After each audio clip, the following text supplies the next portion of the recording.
Good afternoon, Lynette Oxley here from Tax Shack Tactical TV.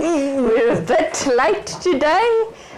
Uji is busy with Wabba, but we just come from SKIETBAAN. We'll talk about that just now. I'm here with Paul. Welcome, Paul. Hi, guys. Hi, Lynette.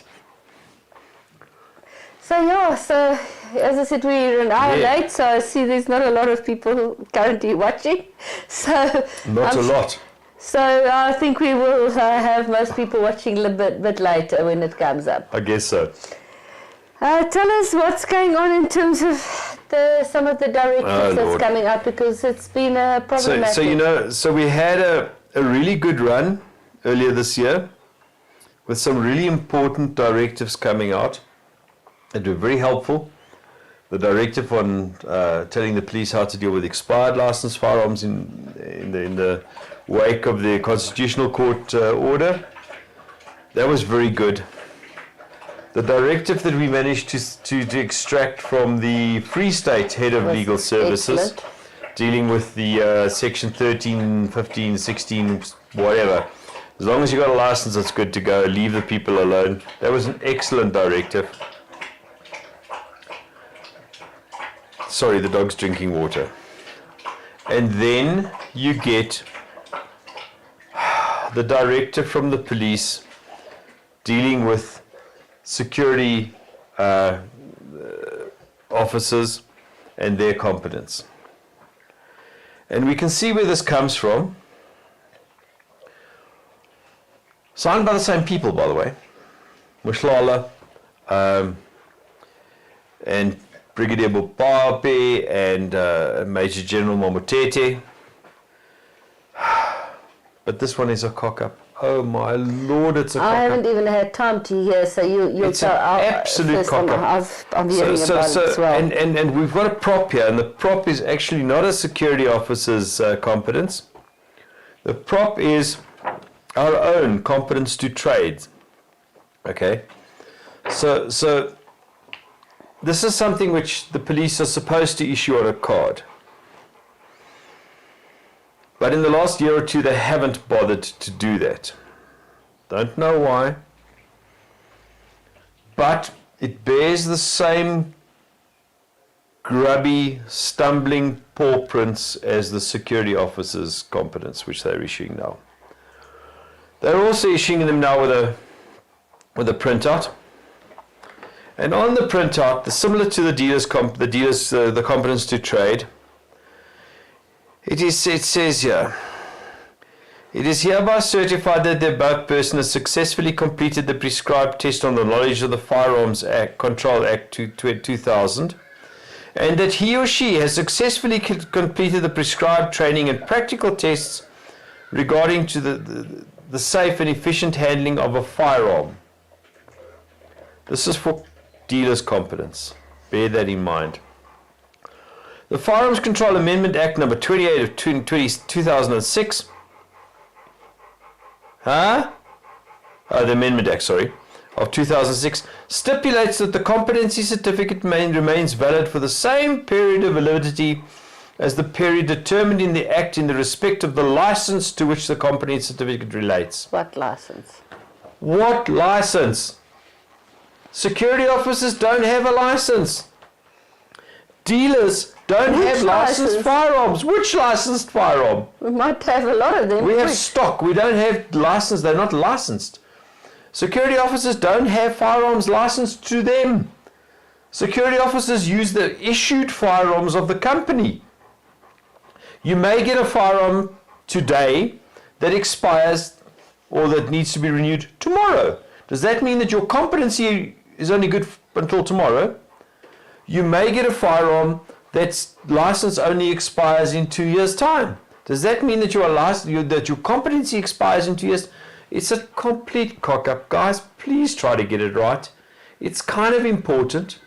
The other thing is, so they're issuing dealers with these competency certificates. It's a lot of crap.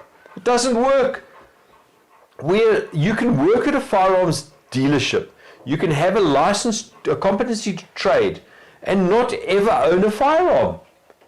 So if you don't own a firearm, when does your competency expire? Does it exist? SAPs, please try really, really hard. Put your thinking caps on. The Sort original this cards crap out. worked out very nicely. The original cards were great. They were 5-year dealer competence for 5-year cards, and they ran from a certain period to a certain period. And that was it. Guys, please, you make absolute asses of yourselves. Stop. Just think before you do stuff, please. Okay, that's that. I'm not going to talk about that anymore. So it's depressing. It's very depressing. So, last thing, we'll just remind people again in the 7th of September, that's coming up. Yeah, so in line for that. Correct. 7th of September is our so that's not next Thursday, but the Wednesday after. Okay, so in about 12 days' time, we have in the South Gauteng High Court, we have our declarator, which once again, the police in their magnificent wisdom have decided to oppose. Guys, please, we're asking the court merely to declare what a license is. This is just as much for your benefit as ours, so that we have clarity on what a license is. On what basis do you want to oppose having clarity? This costs us. Sorry, there I'm depressed again. It just costs you and I, the taxpayers, money, because these muppets just can't figure shit out. Okay, sorry. So shall we talk about some happy things? Please talk about happy things. So Hannes and myself has just come back from SKIETBAAN. We've been invited. We had to postpone the event, but what an awesome venue and what an awesome event. Met some fantastic ladies. I had 6 of my range officers there. It was just absolutely awesome. There's the photos of the ladies. We had an absolute great time. Look at those smiles, guys. Yes, it was. Smiles for miles. So a lot of those ladies will be seen at our future events, and hopefully they will become Glock armourers and range officers in the future. So that is where it starts. It was absolutely awesome. Thank you to all of the ladies that helped today. It was fantastic. You girls are fantastic. And thank you for SKIETBAAN for hosting us. Really, Wonderful. very, very nice venue for us to Wonderful. So that was fantastic. I hear your phone is ringing in the background. Yeah, it can ring. The other thing, of course, is tomorrow. They're expecting 300 or 400 ladies.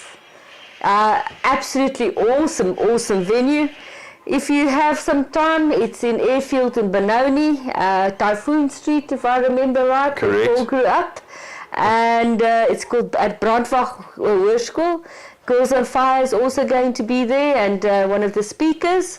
We're going to talk about anti-bullying and stuff, which will be a very good topics. It will be in English, although it's an Afrikaans school. But they're going to speak English in self-defense. Really are. So please, if you have some time between 10 and 12 tomorrow, please pop in. There's lots and lots of space. They've got really good facilities. So yeah, that's about it from my side. Yeah, you can even have a Campari there. Yes. The Scrappy song is being re-recorded? Recorded for the first time. Recorded properly, professionally. Professionally recorded. And we want to thank the people in the professional studio. That's going to happen on the 11th of September. And we will probably have a very, very nice Gun Buddies introduction. It's going to be a storytelling and maybe some shooting with air rifles or something. We are busy in the final planning. It will probably happen early in October, hopefully. We will launch the song as well, professionally. Fantastic, sounds great. Anything else from your side, Paul?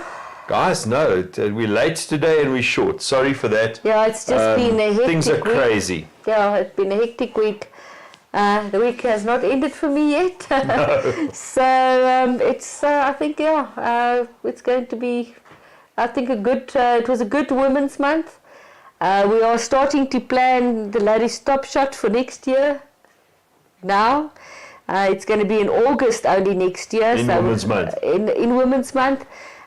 probably that last weekend. Yes, we're planning some great. So this weekend, yes, but next year. but next year. Okay. Yes. So anyway, that's it. Thank you, Guys, thanks for tuning in. We see we got live watchers. and Sorry about cheers. being late again. Yes. Sorry about being short, but we're ending the week on a high. At least there's nothing disastrous in the farms field that's happened. That's a good. No bad that's news. a good week. So, cheers for now, and enjoy your weekend. Bye.